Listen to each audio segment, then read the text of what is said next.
Good evening, everyone. My name is Chris Cooper, known as the Channel Guy Trader, and I'm reporting to you live from Wall Street Trading Satellite Office down in sunny South Florida. Today's date is Tuesday, February the 26th, 2013, and here is today's After the Bell Market Summary brought to you by WallStreetTrading.com. I wanted to first start off by taking a look to see how the indices closed the session out here today. The Dow Jones was up just about 116 points. The NASDAQ was up just about 13.5 points. And the S&P 500 was up a little over 9 points. We take a look at the breadth today. A little bit mixed on the breadth. We had 3,914 issues advancing on the NYSE, NASDAQ, and the AMEX.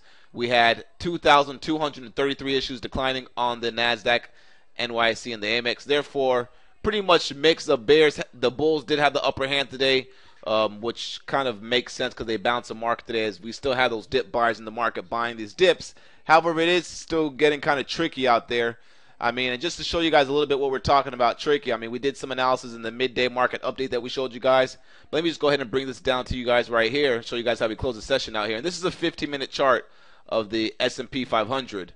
And you can see here overnight, we bounced off the overnight lows right here. What time was this at? I think this was during the London session. Right before the London session starts at 3 o'clock in the morning here. We had the ES had a nice little bounce. And then you can see here we traded sideways in this little range between 1488 and 1493. I should say 1489 and 1493, so a 4-point range in the ES. Little pop action early in the morning in the session here, which we got our traders involved to the short side once we recognize this bull trap here on the top of the channel. Rolled it all the way down to the bottom of the channel. Then take a look what happened here. We bounced off this key 1482 level. Another bear trap now on the bottom of this channel from this little channel line that we have right here, which comes from these inflection points. 1, 2, 3, 4. So you can see just a pretty choppy session today, if you ask me.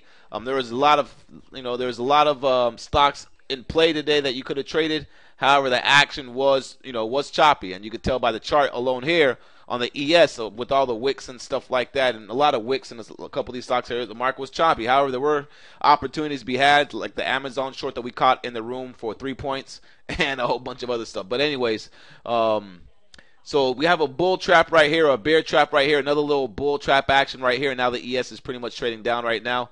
If you watch the market and you watch the ES, you want to make sure you have the same channel line drawn on your chart, so you can know that tomorrow, if we break and hold above this key trend line, then that's going to be an area. And if we break and hold above this key trend line and we break above some key levels that are above us, then that could be a move, a signal for us to move to the top side. If we break below 1488 and we break below this key trend line, that could be a signal for us to go back down towards these lows down here, and then we have to reevaluate from there. So that's a 15-minute chart of the ES. Let's go ahead and get into the market and the daily charts here. I just wanted to show you guys that action right there, to show you guys how we maneuvered our traders through the room today via our channel analysis on our different strategies and techniques that we use and that we teach in our courses. So starting off with the SPY, inside day on the SPY, I mean, we were outside yesterday's action, but we closed in the lower 50% range. So this is still bearish action right here, just a little pause day right now. And, the market still has a lot of damage to work through after these, heavy days of selling that we had here, with these little bounces along the way from these dip buyers that have been trying to come in here. But, of course, the bears just keep on smacking it right back down. All right, the key level that we mentioned to you guys to watch was this 149.36 level, but I'm actually going to bring this down to this 149 level. And 149 is the level you want to watch. We do have this 50-day simple and exponential moving average coming into support right there below the price, right, which is going to bring us in towards the 147.76 level. But if we break below 147.76, you want to watch the 147.20 area. We break below 147.20 areas. You can see right here, you want to watch the 146.39 area. And we break below 146.39, you want to watch the 144.68 area. As far as the top side in the market goes, here you can see that we're going to have to watch this key level right here from the breakdown of last Thursday and then Friday's lows. That level is going to be around the 150.41 area or so, which lines up with, again, that closing price from Thursday, the low of the day from Friday, and then all these moving averages that we have right here above us. So in my opinion, I think the market's going to try to bear flag right here to break down. I mean, we have analysis showing that could take place. Of course, we're going to wait for the signals to take action.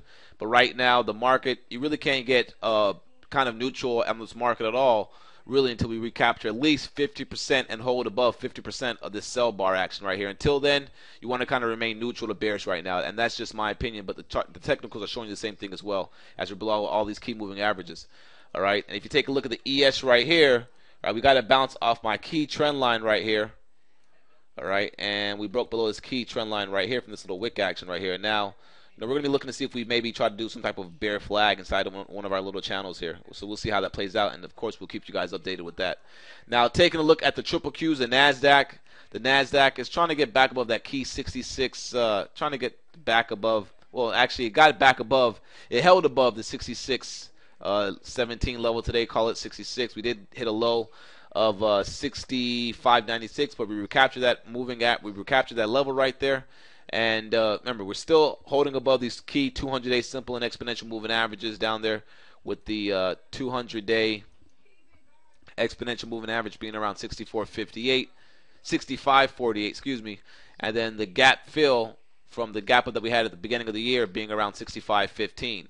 So again, remember, if we hold below 66, our targets are these 200-day moving averages right here, and then 65.15 for gap fill. I'm pretty sure we'll see a nice little bounce down there.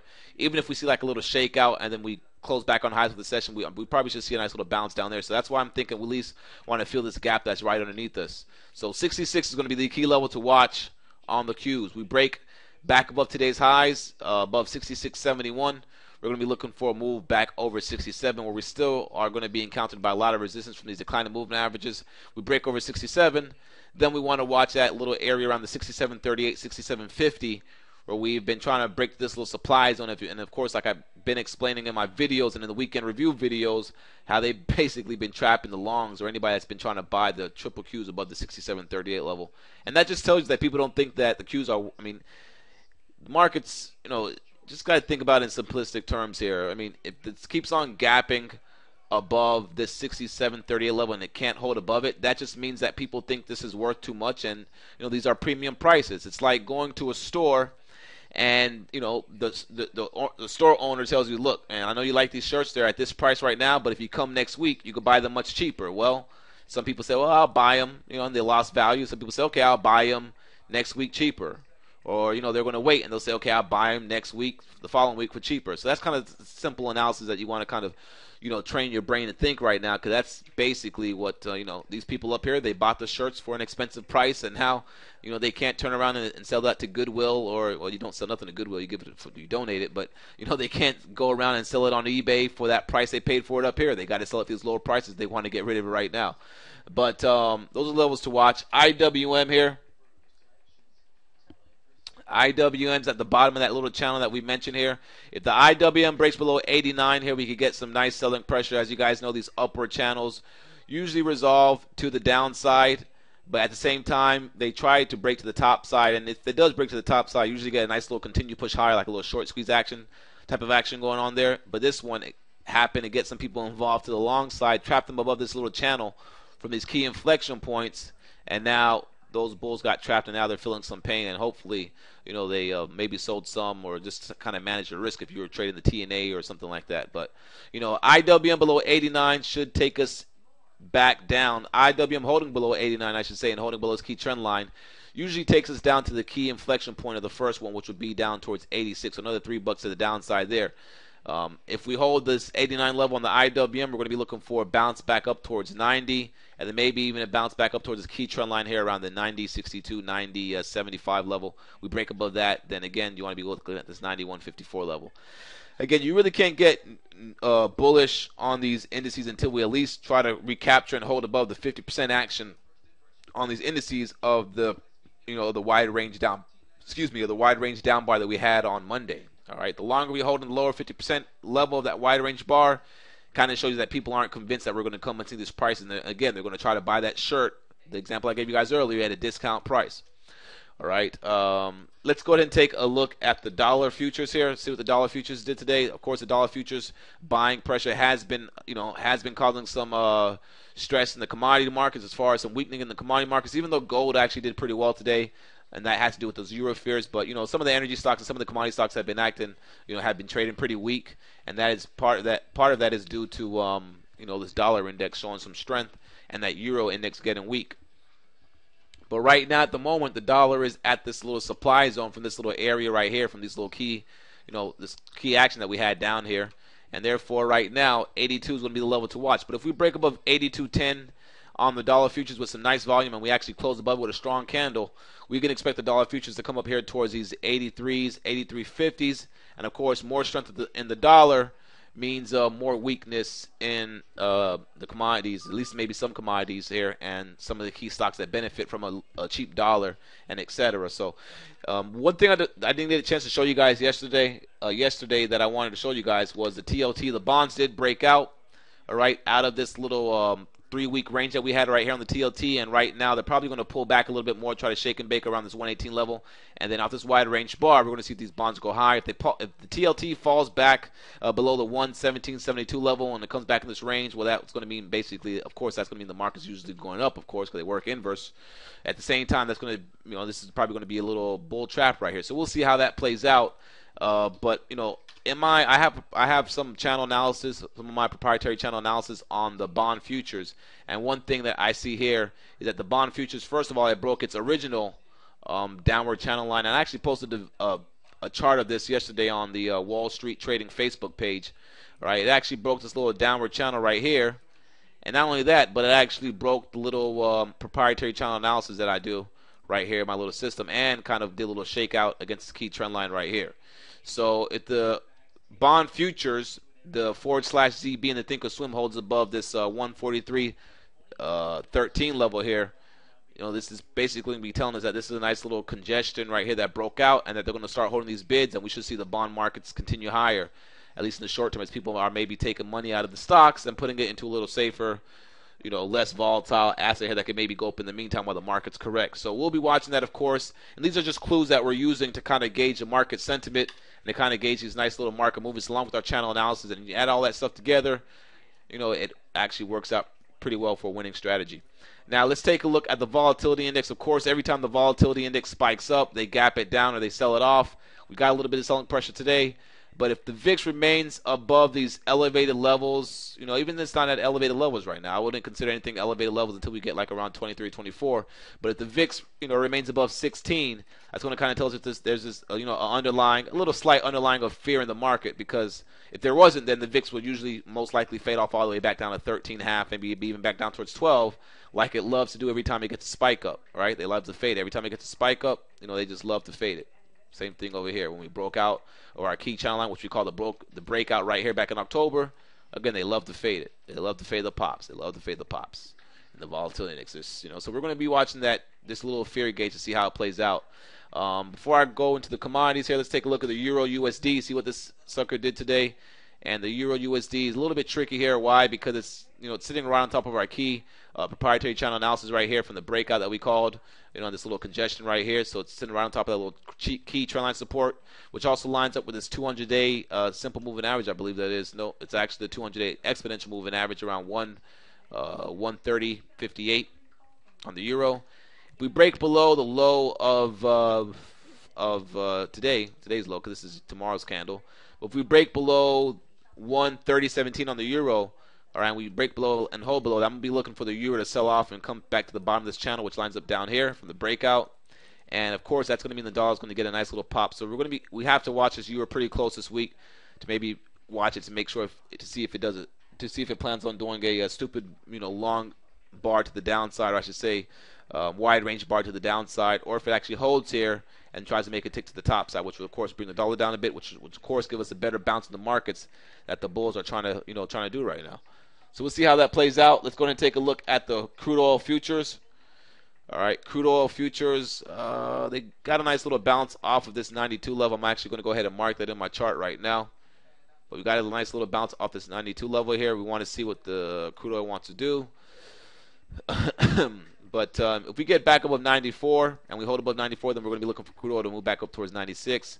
If we continue to hold below 94, we're going to look for crude oil maybe to trade sideways and base a bit here, or maybe base sideways and then crack. But 94 is a key level to watch, and now 92 is a key level to watch as a little minor support right there. Let's take a look at the gold futures. All right, taking a look at the gold futures. Gold futures needs to get back above 1630. You can see we're just getting a nice little bounce right here. As I've been telling you guys for the past couple of days, I would not be looking to short gold down here because it was at the bottom of this little channel, near this little support from this key trend line that we had from the little triangle breakout that took place. This key trend line right here from these inflection points, the breakout. So it was kind of in a little support area, which was also, of course, oversold and against the key weekly levels that I showed you guys in the weekend review. And therefore, gold right now is going to tell us more information once it's done doing what it's doing right now. It's either going to tell us, okay, that they're going to bounce to go to 1630. It's going to put a lower high in. They're going to look for another leg down in gold, or we're going to get back above 1630. It's going to consolidate for a bit, stabilize, and we're going to try to make a move back over this key 1660, 1670 area. So we'll see. And if that happens, that's just going to show you this whole gold trade is pretty volatile if you've been trading the gold. Now let's take a look at the GLD real quick, since I know some of you guys trade the GLD. The GLD had a nice little pop today. One of our moderators in the room actually recognized the GLD strength earlier and got us involved in the gold miners around lunchtime. You can see here this thing broke out right here. He actually got us involved in the GLD around 154.50. I didn't trade it. You know, some of the trades maybe took the trade, but you know, this is kind of the stuff that we do intraday during the chat room. We look at different sectors moving. So if you're watching a stock that's not moving, and you know you want to make money, you want to try to put some trades on, whatever like that, we're there to help you guys find the trades that you want to get involved in. That makes sense, that are low risk, and we show you guys, walk you guys through it on the chart, and I kind of explain it to you guys and all the other good stuff. But if you want to check that out, go to wallstreettrading.com, fill out the form on the right hand side for the trial of our chat room, and you will get the credentials sent to you to access the room within 5 minutes or so. All right, so anyways, gold had a nice little move today. We're going to be looking to see if gold wants to continue higher, but the key levels to watch on the GLD are going to be around this 158 level. We break above 158, it's going to be back above 160. One thing to take note of for sure is that we have these moving averages coming down here. All right, that's one thing you want to make sure you watch there. The GDX was up 48 cents today here, up 1.24%. They're trying to recapture this key 39 level. Let me bring my channel analysis on here to see what's going on. Alright, we didn't hit my target that I was looking for, but got close. As we've been maneuvering you guys pretty well through this gold miners to the short side ever since we were not able to break above our little yellow channel up here. And we told you guys to get short the gold miners and look for the gold miners to break down, since they were holding an offer right here. We were just making these lower highs, consolidation, breakdown, and now they're trying to get a bounce. The key clue, I would say, that's going to give us a clue, going to let us know that if the GDX wants to go back to the top side, is going to be if we get back above 4150 or so. We hold, we stabilize a bit, then we break back over 43, and we get back over towards these 44. So we still have a lot of damage to work through, but gold miners right now, they had a nice move today, and you would just want to watch them right now. GDX, you want to watch this 37.35 level, then you want to watch to see if we could break back above that key 41.47 area. If you take a look at some of the miners today, Newmont Mining was up 48 cents. Newmont Mining had earnings. They're trying to stabilize down here to the bottom. Still bearish action as we're still trading inside this little wide range bar from last week Wednesday. You could take a look at GG. GG looks a little bit decent here, trying to recapture these little short-term moving averages. So far we have 1, 2, 3 consecutive higher closes. So if you bought last week Friday, you're making off pretty well right now. You're up about $1 or so. Take a look at the 60-minute chart real quick. 60-minute chart, kind of a little bull flag action right here on the GG.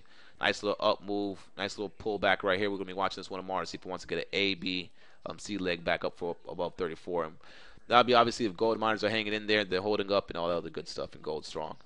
Let's take a look at copper real quick. Copper had a nice little bounce off that key little yellow band that we've been watching down there.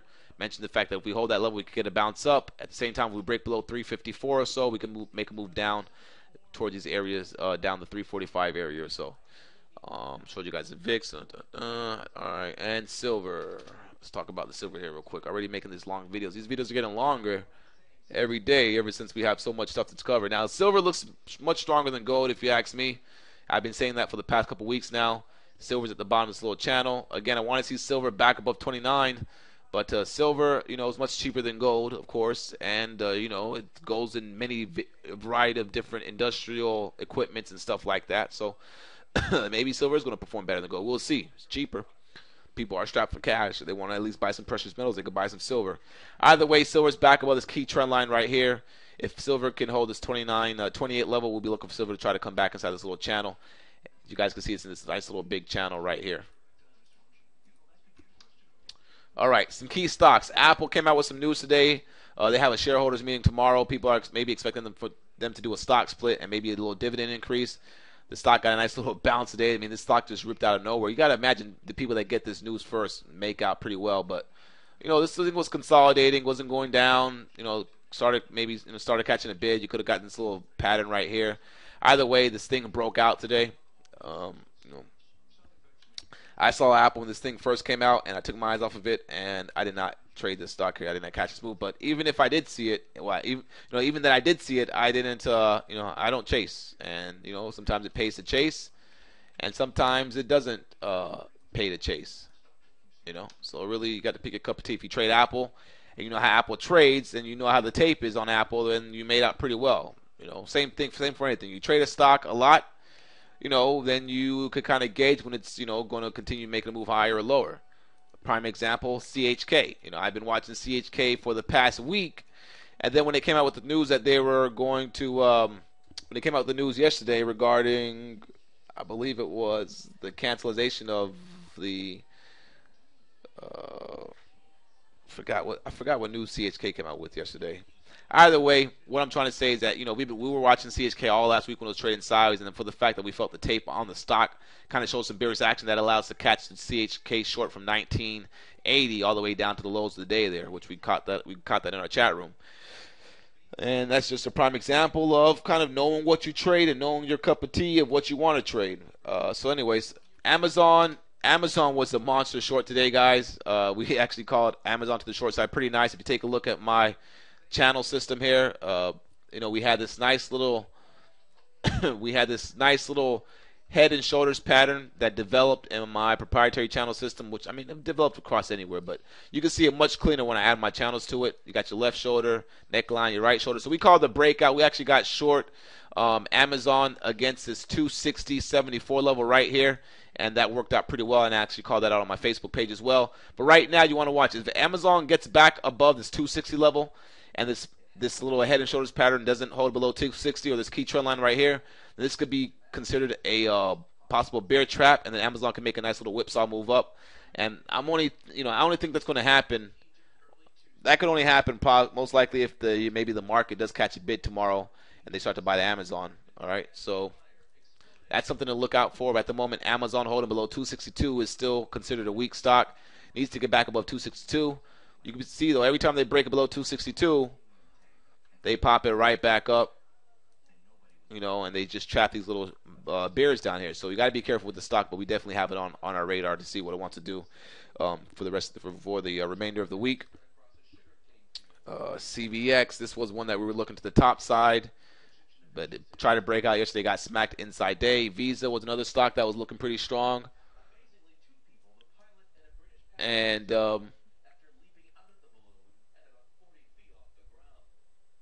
well, just watching the news here, and they're showing some hot air balloon crash in Egypt. I think it is crazy. Visa still hanging in there. Held yesterday's lows, and Visa's going to be a buy once it could break above this key trend line right here. So we want to make sure we watch Visa. Going to be watching Visa if it can move above today's highs. Let's take a look at the 60-minute chart real quick here. It still looks kind of sloppy, but let's see here. What else? What else did I want to go over? Here, let's see here. Home Depot had some news out today. Home Depot actually traded pretty decent today. Has a breakout over 68 tomorrow, if in fact this thing could break out. Lowe's had a nice little move intraday.